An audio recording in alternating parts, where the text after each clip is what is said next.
These episodes on the Late Break Show are ones that I specifically love because that's when I get invited to come to someone's private lockup, private garage, and have a look at the cars that they've bought and explain why. And in this episode, you're going to see a chap called Jay who's got a cluster of cars which are beautifully customised and obsessively built to his own precise requirements. And Jay's somebody that likes a certain type of car. So if you like Japanese cars and you like German cars, then look no further. This is a Car Cave episode of The Late Break Show. I'm Jonny Smith.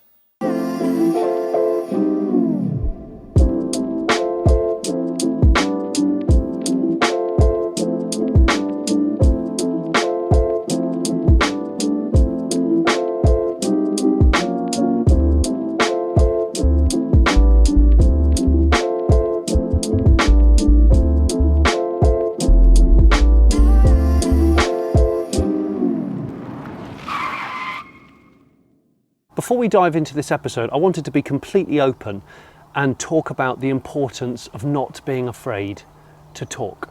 There are alarming statistics regarding people like me, men, who don't open up about their emotions in their life and other really important stuff. Perhaps like me, there are certain issues and subjects that need to be addressed, but you don't really know who the right person to talk to about them is, and you don't know how to find them. I have past experience of knowing how mental health issues can really affect friends and family around them, and I don't want the negativity of that suffering to be repeated. So that's why therapy is really important. Now we all have our own therapeutic things. I love a good coffee while I'm tinkering in the shed. I love cleaning classic cars. I enjoy just sitting in cars sometimes when I'm not even driving, or going for a fantastic drive on your own. This car community that we are part of has never been better to meet people, to share and to chat about stuff. But professional help from a qualified therapist goes deeper and really helps to improve your life immeasurably. And that's why this episode is in paid partnership with BetterHelp. If what I'm saying strikes a chord with you, then why don't you follow this link, betterhelp.com/latebreakshow. Fill in BetterHelp's questionnaire online and they'll be able to tailor your needs to the right therapist to suit you. And if you want to use the Late Break Show's link that I've just told you, or mention them in the form, you'll get a discount on your first month of therapy. Thank you for listening to this. It means a lot. And remember, it's okay to not be okay, as long as you're not afraid to talk about it. So Jay, I think we need to probably assume that the viewers don't know much about your past. You've got a pretty illustrious past in the car game, let's say. Illustrious might be a stretch, but yeah. So I knew you from the Players shows. Me and my friend Carl, who was my partner at the time, we'd actually come up with this idea of just copying Gumball and doing a drive to Worthersea. And then we came back and I just decided, I'll ring round a few places, and I rung North Weald. Yeah. Just get a connection with a guy there, and that was how it started. And the first year was VW Players. Yeah. And then the second year I said, can we just lose the VW and just, it'll still be VW predominantly because that's what we're into and everybody knows us in that world, because we'd built a lot of show cars individually. Yeah, yeah. And then it kind of just expanded from there. And then it's 11 years this year when I first went to Goodwood and asked if we could do something there. Interesting marriage of kind of scenes almost. Yeah, and for me, it's one of the best venues in the world. Yeah. Like you could honestly put anything on there and it will be good, because the venue just oozes style. Yeah. And I'm way into all that whole 50s and 40s stuff. I love that scene anyway. And yeah, that's how it started. So how does that now lend itself with you running WheelPros and... So we were one of the first people, we made a connection with Brian and Jason, who started Rotorform in 2009. Yeah. And that connection started, we became good friends, we imported there, we were the first guys to bring over their wheels. And then we were kind of the first importer of their wheels. We started doing events, taking their stuff there, showing their wheels off. And then from that, you jump forward X amount of years. Rotorform got bought by a company called MHT. And then jump forward another couple of years. MHT got bought by a company called WheelPros. Right. Which is now the biggest wheel manufacturer in the world. And WheelPros has then since bought companies like Hoonigan. Yeah. So it's just snowballed. Just snowballed, really. Yeah. And then 5 years ago, WheelPros wanted to set up a business in the UK that serviced the UK and Europe. And at that point, I'd slowed down my construction business and I was just doing players and I was working for Airlift, the American company. Yeah. And I was just running their European side of the business and their events. And WheelPros came to me and said, would you be interested in doing it? And the idea of building something from the ground up in something that I really enjoyed was too good not to. So yeah, I stopped the construction and that was just over 5 years ago now. Wow. And I've just been doing that ever since. And yeah, we got a place here and we got a place in Antwerp and it's all non-stop. And so there's loads of wheel brands, but not just wheels? Yeah, we don't do just wheels, we do suspension, we do lights. We've got like a Morimoto is a light company that we do. We've just done a big thing with Transporter HQ for the new T6 and T6.1. Yeah. I think we've got like 30 wheel brands. Whoa. That range from Kinesis to Motegi to Rotorform to fuel for your truck to Black Rhino TSW. American Racing. So it's old brands as well. Yeah, American Racing was like one of the original ones. Yeah. So the reason why I wanted to do this car cave is because everything's modified. Everything. You don't leave cars alone. No. Everything I own is modified in some way. I just simply can't leave it alone. I'm getting the impression that this is the never-ending story, the Corolla. Yeah. What tell me about how did it come into your life? Why have you built it? I've been mildly obsessed with Corollas for many years. As I said to you earlier, I've had Mark 1 and Mark II Escorts. Yeah. This is kind of the Japanese version of that. It is. And I've always been obsessed with vintage Japanese racing, like massively. And I got into the whole N2 craze years ago, and I would watch Hot Version DVDs, and I would see the N2 races. I was like, that is so cool. I've always had a mild obsession with that. Always looked at them. They were very spicy money for what they are. Yes. Even more so now. Yeah. Happened to stumble across one. A guy who was an escort guy had it, I think, and in his words, he'd bought it, didn't really see the point of it, and I got it for very little money. Okay. Very little money. It was orange, and it had been imported from Japan, and it was originally built by a garage in Japan called Kobaden, and I managed to look it up, and it was their track car. But it had like a Dash Dodger cage, and it was all right for a while. Yeah. And I took it on track, and the suspension snapped. And then I kind of changed the suspension. I'd got offered a reasonable amount of money for the original 4AG, and it was enough to sell that and go and buy a 20 valve. Oh, okay. So I was like, right, well, I'm going to do that. And then I've worked with Jamie, Leo, and Dan, who run JTech up in Reading. We do a lot of stuff together. And I was like, should we build a proper, not a track car, an actual race car? Yeah. Like, there's a big difference. And we built this to FIA spec. So under there is a... Under there is a fully built 20 valve. Can you show us? Yeah. 20 valve blacktop, so the JDM spec only. Wow. Running Gen V bodies, like Toda cams, pretty much most things that you can do to it. Stick that. Bloody hell. So I'm not going to ask you what you've spent on it, Jay. Yeah, well, like I say, I'm lucky. I do a lot of business with a lot of people. Yes. So I'm in a very fortunate position. I hate to think what it could have cost me. You've just got this back? Yeah, I've literally got it back last week. Oh, wow, okay. So it's been road tested. We actually made it road legal. You have? Yeah, we made it road legal so that I could move it between here, my warehouse, my house. Yeah. And we've done that, and now the boys are going to shake it down at Classic in a couple of weeks. What sort of power is this? So it's just under 200 horsepower. Okay. Revs to I think it's 8.3. Yeah. This was 860 kilograms wet. Really? Yeah. Okay. So light. So it's incredibly light. We put the steel doors back on it. It did have fiberglass doors. But as you can see, it's one seat, floor's been cut out and lowered so that I can get in it with a crash helmet. Oh, really? Yeah. Oh, you've done a lot. Yeah. I couldn't sit in it. It's got an Andy Robinson cage in it, tilt and box. I didn't want to do the full PDM. I wanted it to be period correct. So it's on ECU master, so it's got all the old school switches. I said to Jamie, I want it all built so it looks like I was racing it. In period. Yeah. Bagged fuel cell, full KW, Berg Cup suspension.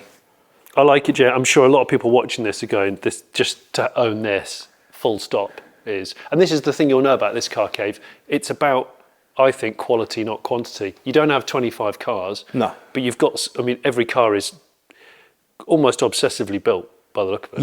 Yeah. Everything is. I don't do a huge amount of work on any of my cars, much to the amusement of my friends, but I'm obsessive about how they look. You have the vision, don't you? I suppose you could say that. You know exactly how this car, you want this car to be years before it'll happen. Yeah. I've never actually seen this car in the flesh. I've seen it on Instagram and various pictures, and it looks stunning. Thank you. So is this an original black? Yes, original Schwartz, black, non-metallic. Lovely. C2, originally a German car. Was it? Yeah. How long have you had this? 6 years. Okay. Always wanted one. They're the natural progression when you're into water-cooled VWs. Yeah. Like everything, they've gone through the roof. Yeah. I got offered, a very good friend of mine, Richie, works for Porsche. He's got a Ruby Stone 964. Lovely. He bought that in 2000 and I want to say 8, 9. Rung me up. He went, "Oh, dude's got a black 964. It's got a few oil leaks, but he wants £8 for it."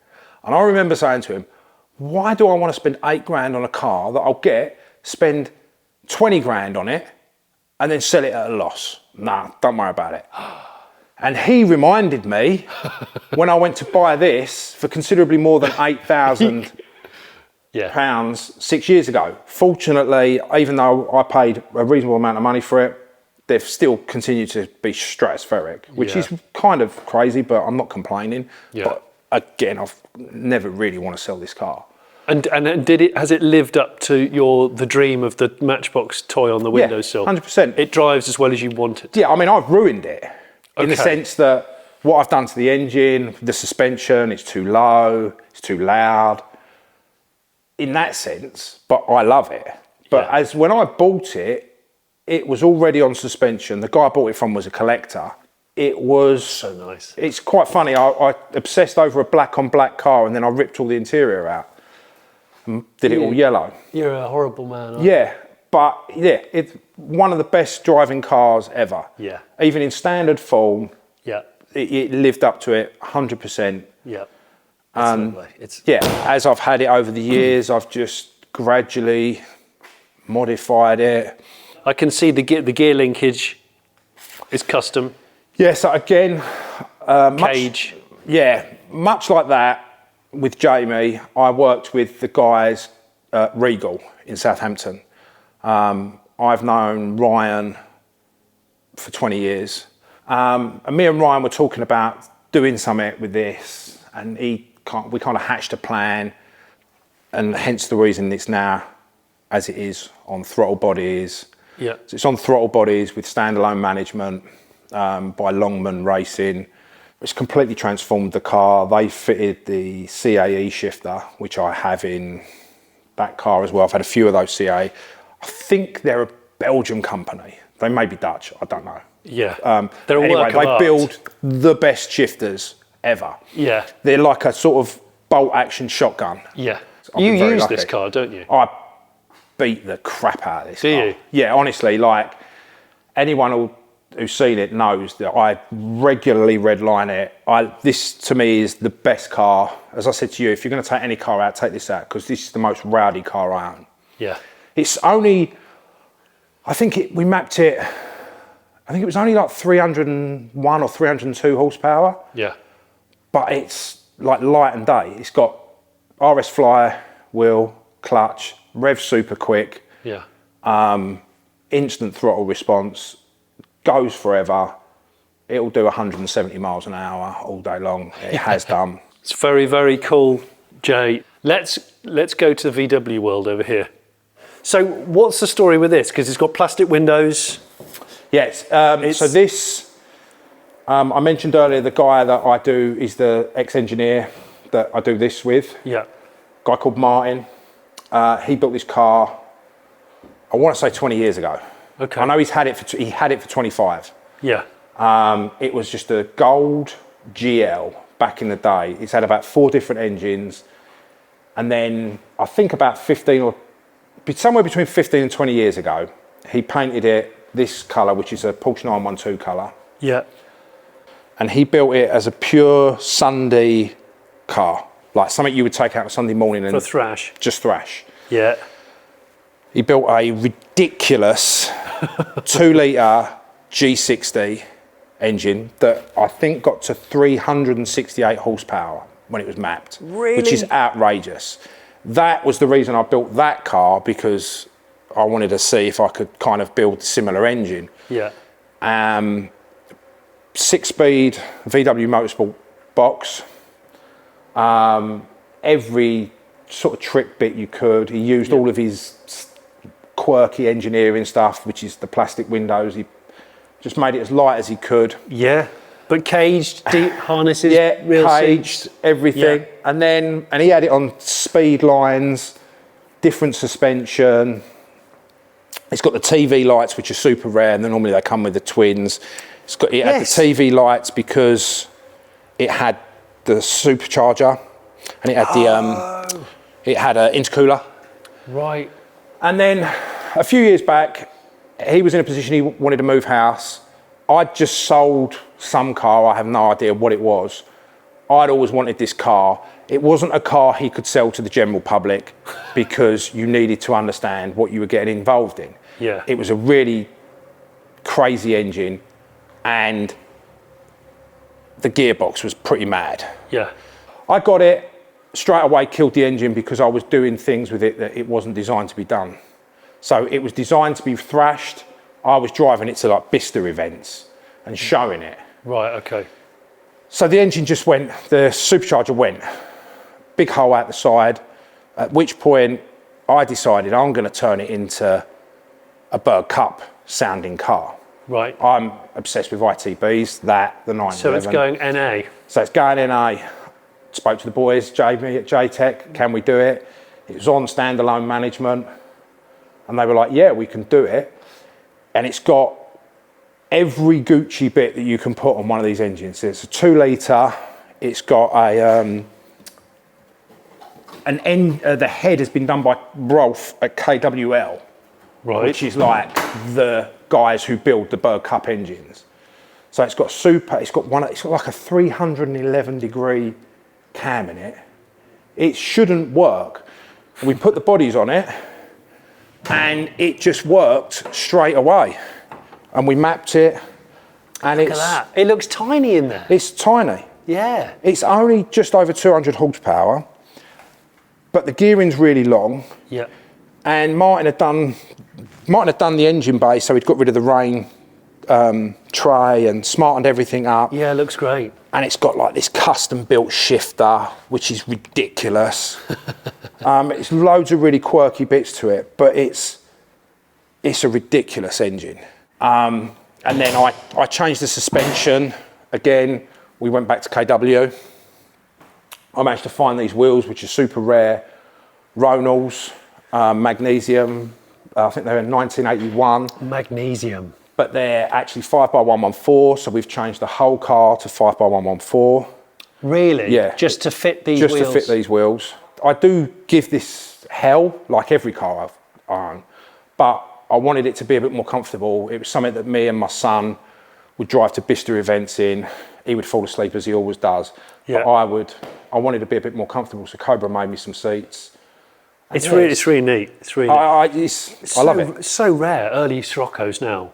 So this is your oldest VW? Yeah, this is... this is not. That is. That is it? This is a 78, that's a 76. Oh, is it? Yeah. Well, we'll have to have a look at it then. You said it was born out of obsession. There's various touches on it. Yeah. So let's start listing them and how this came about. So the car originally I got in 2006. Okay. And it was already a modified show car that had come over from Germany. Yeah. And I bought it off a guy in the UK, and it had, part of the bay had been smoothed. I bought it because it had a chrome gearbox.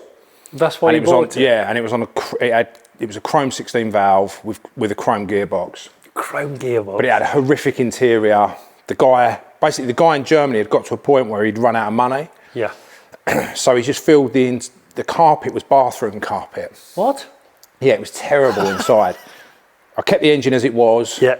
Completely redid the interior in like Bentley red leather, full everything, and run it as a show car for I think 2 years, and then I sold it. I got offered a really good amount of money for it. I sold it, and it was gone. Went to a guy in the VW scene, and he never showed it, and he then sold it to another guy, but just as a shell.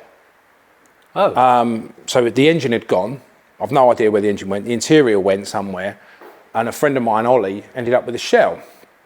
Long story short, about 2010, he texted me, he's like, do you want your car back? And I was like, okay. And I had a set of BBS RSs, and I swapped a set of wheels to get the shell back. Right. And the shell sat with me for about a year. And I'd had this engine for about 3 years. I'd built it for another car, which was a Mk1 Golf. And what engine's this? This is a 2-litre G60. Okay. So, again, all the bells and whistles. This one was mapped in Holland by JD Engineering, who are like the goats for this engine. 268 horsepower, this one is. Really? Yeah. Okay, that's a lot for a supercharged. Yeah. So I had this engine, and we took it out of the Mark II and we put it in this. And I then stripped the interior completely, put a cage in it, one seat, and built it in almost like homage to the mid-90s German cars, where they would just build these cars with like really quick engines and build them like a race car. Bare bones, yeah. And I did that, and I ran that for about 2 years. But, you know, a car with no interior apart from one seat, a cage, becomes a bit tiresome. Yeah. So I put it into the guys at Paintbox to have a little bit of the engine bay done. And I hadn't planned on colour changing it. So it was different before? Yeah, it was Old English white. White, right. I'd never painted it. It came in that colour. The bay had been slightly smoothed. It had the rain tray removed. But I wanted to do some more bits to it. And it was showing its age. So it was in a paint box, and I went in to chat with the boys because they're literally just up the road from me. And in the paint booth, they had a 74 RSR race car that was owned by JK. And the rear end of it was this colour. Wow. Which is Porsche Gelb Grün. And I sort of looked at it, and Si looked at me, and we were like, yeah, I know what you're thinking. And I'm like, yeah. He's like, should we just colour change it? So yeah, I bit the bullet. It's a bloody colour amazing. changed it. I love the colour. Soda blasted the car, took it back to absolutely a bare shell. Everything stripped from it. And decided to go the whole hog and build it as a full-on show car. So it's like 2014 at this point. Painted the car, every engine component was painted. All of the engine is house of colour. Things like the steering rack has all been smoothed. Everything, the inner arches are all smoothed. The floor is all smoothed. So it's like this underneath. Underneath. Yeah. I built this car and said that I'd give it to my son because he loved it. And then I ended up selling it. Oh. And I sold it to a guy, and that was 7 years ago. And it's still here. What? Yeah, so I sold it to a guy who just basically collects cars. He just buys the car and that's it. I look after it.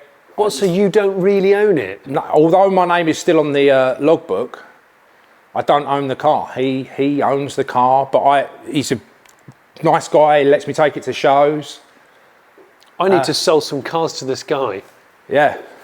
That's brilliant. And I noticed the Porsche on the door handle. So this was me owning a Porsche, and this was like me being a complete nerd for that stuff. Yeah. So it's got I know someone will fact check me. I think they're 944 handles. I was going to say I thought they were 944. I think they're 944 handles, and then a friend of mine, Tony, actually painted them and painted the script in colour.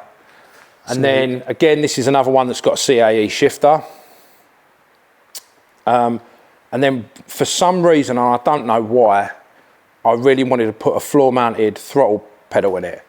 So we got a 964 throttle pedal, and then fabricated. That's so much work. It's so much work for no real reason. To basically make it worse because the pedals are now so offset. Yeah. So you could never, not that you would necessarily heel and toe in this, but you never could because it's like the difference is that. Yeah. But I just wanted that floor-mounted thing. So this was this is the Porsche kind of fanboy thing. Oh, 100%. Yeah, it's got a 964 rev counter. Yeah. That's had the needle adjusted so it sits vertical. Yeah.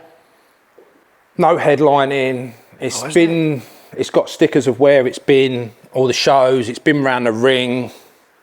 Wow. Yeah, I took this round the ring. I drove it incredibly slowly round the ring, but we went out there. We were coming back from Worthersea, and we went past the ring, and it was like, well, you've got to take it out. Yeah. And it was pretty stupid because it runs 7s on the rear, 6.5s on the front. Right. And they're like 165 25s tyres. They're scary, ditch finders basically. Yeah. And yeah, with 270 horsepower, it can get quite wild. I can't believe you took it on the ring, frankly. No, I can't. And the guy that was sitting next to me was a photographer from the US, couldn't believe it either. He was like, I don't feel quite that safe in it. I was like, no, neither do I, and I'm driving it. This colour is so beautifully 90s.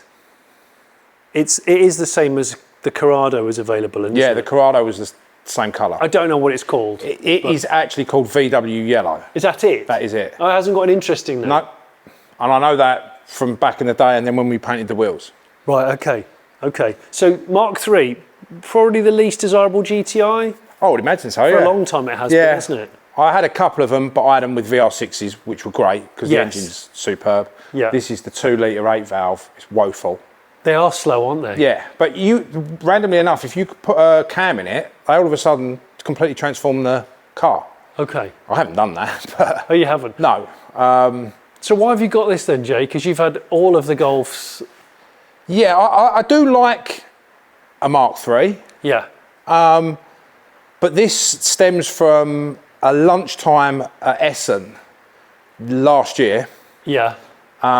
Me, Rick and Jonny were out at Essex for work. We were on our lunch break and we were just chatting about cars. And I was like, oh, do you know what? I always really wanted a yellow colour concept back in the day, but you could never find the yellow ones. You could find the blue ones or the green ones. And whilst I'm talking, Rick's on his phone and he's like this. And then he went, and I said, yeah, if I could find a mint one, I'd probably get it. Yeah. And he went, well, there you go. And popped this up. Dangerous. And this was on, I believe, eBay in Bolton for next to no money. Gentleman in his 60s. Him and his brother had the car for 12 years. It lived in a garage, but they were getting rid of the garage, so the car had to go. They only ever took the car out in the last, I think it's done 500 miles in the last 8 years. Really? Yeah, and all they ever did was take it to their local car show and for MOTs. I didn't go and look at the car. A friend of mine who lived up that way went and had a look at it, and he videoed the whole thing. Yeah. And I noticed that they had colour concept seat covers. So seat covers that had the yellow cover. Over the top of this? So it looked like they're actually in the boot. And I was like, this could be the car to buy off someone, because it had the colour concept, mud flaps. Yeah. Everything was as it should be. Completely original car. This has not been painted? It's never been painted. Bloody hell. It's done 90,000 miles. The interior, as you can see, is mint. It's lovely. And it was completely standard. I've got the standard wheels, which I believe are called VW Silhouettes. Right. They're on the rack on over the rack, there. Yeah. And they've got the original yellow centres and yellow dust caps. All you've done is lowered it, wheels, and you said you've detailed the underneath of it. Yeah, so when I got it and I got it back on the ramp, a lot of the suspension parts were rusty. Again, similar to all of the other cars. Quick call to KW. Rich is like, why don't we do something with ST? ST do their whole customisable struts. Yeah. So it's got yellow struts with colour, it's got yellow springs with colour concept on the springs on it. And then JTech they powder coated everything underneath, all new bushes. It drives like a brand new car. It's great. It's a really great car that you could just get in every day and drive. It doesn't rub, it's low. We put it on rotorform DTMs and colour matched it. The whole thing with it was to put it on colour matched wheels. Are there any other cars that you're intending to buy? You've said you purposely got a unit that's not too big so you don't go crazy. I still harbour a dream for a 550 Maranello, which I'll get there one day. This is possibly going very soon, so we'll see. But where this sits in the garage, that space is being reserved because there's a car that you've got that isn't in this garage. Yeah, that's one of the reasons why this has to go. I've got another car that's a friend of mine's having the engine completely rebuilt, which is one of my never sell cars. That's pretty much there. over there, yeah. So. We're going to go and have a look at it now. So that Range Rover that we've just popped over to the body shop in, that's your everyday car? Yes, while it lasts. It's a P38, so you never know how long it's going to last. But I didn't have you down as a P38 guy. No, like I said, I've had a couple of classics. I love them, and I bought that purely based on the colour. It's an amazing colour. Yeah, actually. wood coat green. And then you've got the Jeep. Yeah, so it's got the work car is the Jeep Gladiator. It's a 2018. Yeah. Full lifted Terraflex. It's basically everything that we sell at work is on that. So it's like a rolling promo vehicle. It's a rolling promo vehicle. Yeah. And yeah, it's utterly ridiculous. Yeah, it's built for rock crawling, which obviously it never does. It's never even gone off road. Not in this country, at least. No. So yeah, totally pointless. But yeah. Well, talking of never going rock crawling, you're clearly not going to do it in this. So this is the sort of missing piece from the car cave puzzle. It's an original 1986, very early 2.3 Cosworth. It's the rarer of the Cosworths, and it is the true Cosworth engine. Yeah. Whereas the 2.5 was built by AMG, Yeah. but had just the Cosworth on the rocker cover. Again, this was a car that I'd always wanted. Yeah. I saw a guy in 1992 outside a nightclub when it was a K plate, so it was a late one, and he pulled up in a black Cosworth, and I was like, I want to be that dude. And I always wanted one, and yeah, I sort of stumbled across this. I've had quite a few old Mercs. I'm into them as well. Again, mildly obsessed. DTM. Yeah. It's my thing. Love it. So this is in to have the rest of the engine Yeah, sorry, so going back to the interior, yes, I have it. I've had it all done. Yeah. A friend of mine had some original Recaro classics with the electric gubbins and the massage, everything. They were rotten, and that went off to my trimmer, and we did the whole thing just in black because it was basically rotten inside. Right.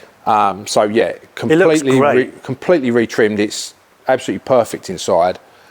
it got to the point where the knock became more of a knock, and I was like, right, let's do this properly. Yeah. So it's come down to Angus and the chaps here for a full engine rebuild. It's fully apart, remachining everything, and we're actually decided to completely ditch the K-Jet management. Injection. Yeah, getting rid of it, and we're actually going to put it on carbs. Really? Yeah. So there was I was going to put it on bodies, but I really didn't want to go down the whole route of standalone management again. Yeah. So there's a company in Germany called RPM Depot that just specialise in these, and they do a full kit basically to turn it, and you run twin 48s. Twin 48s. Yeah. Wow. And That is it'll old sound school. like a touring car. I'll get a big carbon airbox off a pipe across. Yeah. It'll look cool, and you'll get rid of all of that horrible gunk that makes these engines look horrific. Yeah. So it has to be aesthetic for you, doesn't it? Under the engine bay as well. It has to look nice. I want to keep it as original as I can. Like everybody's like, oh, just put an LS or put like the compressor engines. Yeah. And it'll be faster, but it won't be what I want it. I want it to still be a Cosworth. Yeah. And yes, it's not original because it's got the kit, and it's got a set of rotor forms. They look wild. Yeah. Yeah, this is, again, one of my dream cars. It's brilliant. And also, I know I want to say thanks for letting us come and have a look at your garage. Yes. Because It's been a pleasure. I think you're a man of pretty good car taste, I have to say. Well, And, I try. It's debatable, but yeah. No, it's good because you know what you want. I hope you've enjoyed this Car Cave episode of the Late Break Show. I want to know actually what your favourite car in Jay's garage is. Let me know in the comments. Oh, and if you have a garage that you'd like me to come and have a nose around, it doesn't have to be a big glamorous car cathedral or anything like that. Let me know. In the description there's an email address. Email us some details and maybe I'll call you. No promises.